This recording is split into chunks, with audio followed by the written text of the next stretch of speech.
السلام علیکم ورحمۃ اللہ وبرکاتہ۔ اسلامک معاشرہ یوٹیوب چینل پر محترم سامعین، قربانی کے مسائل سیکھ رہے ہیں۔ آج ایک مسئلہ اور سیکھتے ہیں، کیا خنثی جانور کی قربانی کرنا جائز ہے؟ جواب سماعت فرمائے۔ پہلے تو یہ سمجھ لے کہ خنثی جانور کسے کہتے ہیں۔ خنثی ہماری عام زبان میں مخنث یعنی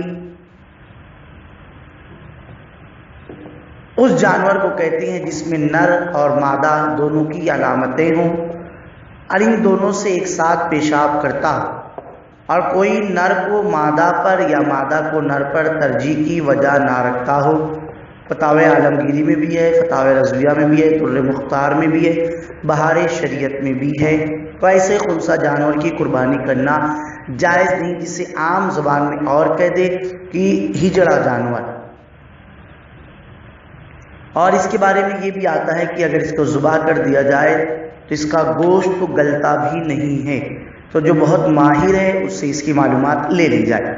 اور اب اسی میں ایک سوال، کیا خصی جانور کی قربانی کرنا جائز ہے؟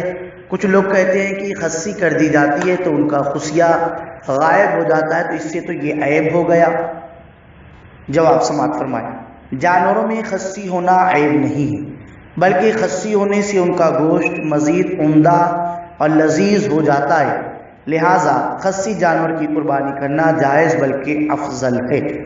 اور یہ حضور علیہ السلام سے بھی ثابت ہے۔ سنن ابو داؤد، مرکات المفاتیح، فتاوی عالمگیری، در مختار وغیرہ میں اس کا جزئیہ موجود ہے۔ اگر قربانی کے جانور کی خصیتین میں سے کوئی خصیہ غائب ہو گیا یا دیکھنے میں معلوم نہ ہوتا ہو تو اس کی قربانی بالکل جائز ہے، اس لیے کہ یہ خصی ہے اور اس کی جب قربانی جائز ہے تو یہ عیب میں شامل نہیں کیا جائے گا، لہٰذا ایسے جانور کی قربانی بالکل کرنا جو خصی ہے جائز ہے۔ حضور صلی اللہ علیہ وسلم سے یہ ثابت ہے۔